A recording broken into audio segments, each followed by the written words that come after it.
Unraveling the meaning of lion's claw in English. Hello, everyone. Welcome to our English language learning channel. Today, we're going to dive into an interesting phrase, lion's claw. This phrase is not just about wildlife. It has a deeper meaning in the English language. Whether you're a beginner or advanced learner, understanding such phrases can add flavor to your English skills. So, let's get started and explore what lion's claw means. First, let's break down the phrase lion's claw. A lion is a large, powerful wild cat, known for its strength and majestic presence. The claw is the sharp, curved nail on the toe of an animal like a lion. In a literal sense, a lion's claw is a symbol of power and ferocity. It's what the lion uses to hunt and defend itself. Now, let's move beyond the literal meaning.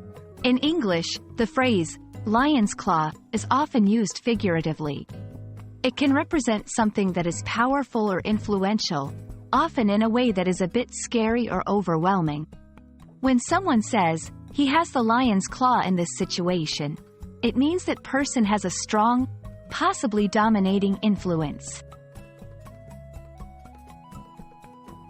To help you understand better, let's look at some examples.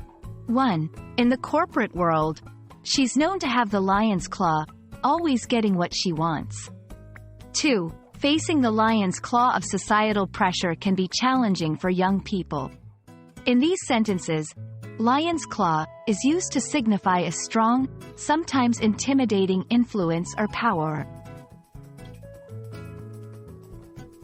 While lion's claw is not an everyday phrase, it's a powerful expression when used in the right context.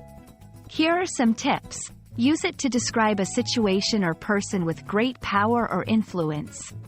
It's best used in more formal or literary contexts. Avoid using it in casual conversations as it might confuse the listener. Thank you for watching. I hope this video has helped you understand the phrase, lion's claw, and how it's used in English.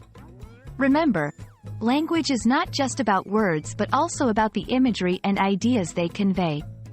Keep practicing. And don't hesitate to use lion's claw in your conversations or writings when the context fits. See you in our next video.